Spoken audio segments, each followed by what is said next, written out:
La Fédération nationale des chasseurs a envoyé 22 propositions de réforme aux candidats à l'élection présidentielle pour simplifier la chasse, dynamiser le monde rural et servir la nature.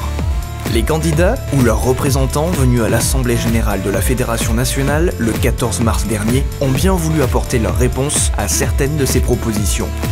Voici celle de M. Fillon. J'affirme que la France a des raisons d'être fière de ses héritages, de ses paysages, de ses terroirs. Et dans nos campagnes, votre passion existe depuis toujours. L'État doit s'engager pour la chasse. Un ministère des territoires ruraux et de la biodiversité doit être créé afin de rééquilibrer les instances environnementales, les valeurs et la gouvernance nature. Tout en restant fidèle aux engagements que j'ai pris, pas plus de 15 ministres, il nous appartient donc, comme fruit d'un travail commun, de mieux positionner la chasse et la pêche dans l'organigramme des départements ministériels, probablement en séparant mieux l'aspect gestion de la nature comme ressources naturelles et l'aspect réglementaire et police de cette nature. Et c'est donc sur cette piste de ministère des ressources naturelles ou des territoires ruraux que nous allons explorer. Facilité d'accès à la chasse. Faciliter l'accès à la chasse suppose de faciliter la réussite à l'examen du permis de chasser, de simplifier la gestion des fichiers de chasseurs par leur fédération, d'encourager la formation continue et de réduire autant que possible le coût de la validation annuelle du permis de chasser.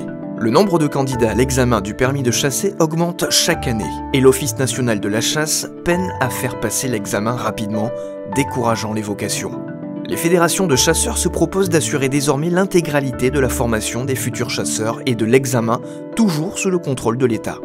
Mon objectif à terme, c'est de rendre à la chasse l'argent des chasseurs, à condition qu'ils en fassent le meilleur usage, que ce soit pour financer des missions de police de la nature, des études scientifiques sur les espèces et les espaces, comme des missions de sensibilisation à la nature, domaine d'ailleurs dans lequel excellent un grand nombre de fédérations départementales. Le bénévolat associatif. Instaurer un volet d'incitation fiscale au profit du bénévolat. Vous êtes les représentants du bénévolat et de la ruralité, ces deux valeurs fortes que nous partageons ensemble. Je veux soutenir cet engagement bénévole de nos concitoyens et notamment celui du monde associatif de la chasse. Je sais qu'il existe un certain nombre de difficultés de recrutement, plus particulièrement dans le monde rural. Il faut relancer le bénévolat. Ça ne sera ni simple ni gratuit, mais le coût éventuel de cette relance est un prix modeste à payer pour éviter que ne se détériore encore un peu plus le tissu social de nos campagnes.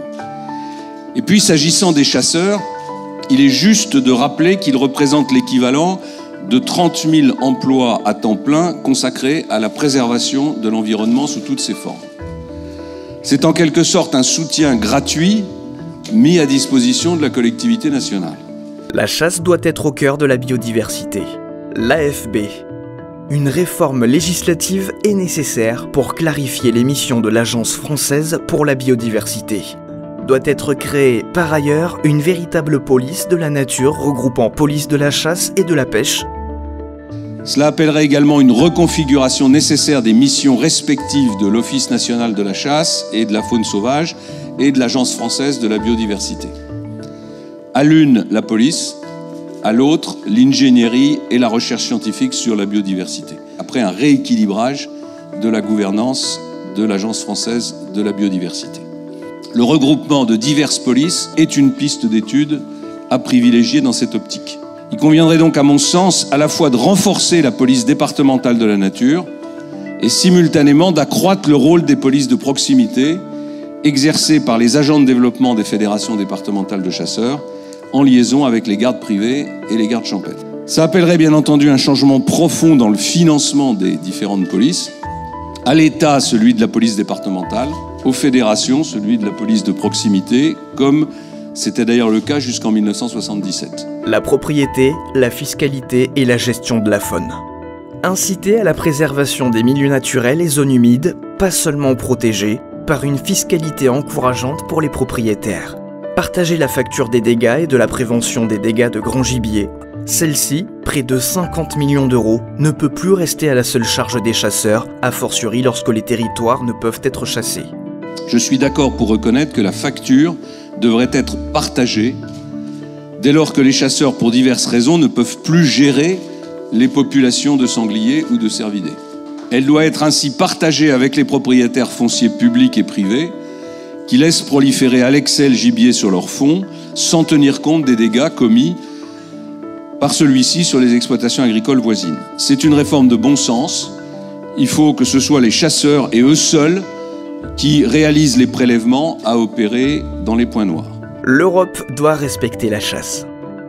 Révision des directives Oiseaux-Habitat, Natura 2000. Les chasseurs considèrent comme obsolètes ces directives européennes vieilles de plus de 30 ans, que ce soit à travers les périodes de chasse au gibier d'eau ou la préservation de certaines chasses traditionnelles, comme l'ortolan. Les chasseurs souhaiteraient une nouvelle directive européenne, fusionnant les précédentes et redéfinissant les concepts de protection, la flexibilité dans le statut des espèces et intégrant les exceptions culturelles à même de préserver des chasses marginales, mais appartenant au patrimoine national et culturel de la France. Il faudra sans doute modifier les directives européennes qui ont plus de 30 ans. Eh bien, la France demandera que ces directives bientôt quadragénaires soient remises sur le métier. En attendant, il faudra dès 2017 introduire des demandes de dérogation et veiller à ne jamais surtransposer les textes européens, ce qui est une grande maladie française.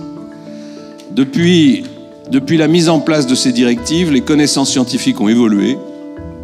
Le concept de protection intégrale de la nature a été remplacé par des concepts plus pragmatiques, parce que la jurisprudence de la Cour européenne a profondément modifié l'équilibre de la directive de 1979. Toutes les espèces doivent être gérées pour optimiser la biodiversité. Dans la même logique, il me semble difficilement compréhensible de continuer à décaler les dates d'ouverture du gibier d'eau selon qu'on chasse à la côte ou dans les marais de l'intérieur. Il serait tellement plus simple et plus logique de fixer une ouverture unique au premier samedi du mois d'août. La chasse fait partie de notre patrimoine, elle est nécessaire à la préservation de notre environnement. Alors, je le dis devant vous, vive la chasse!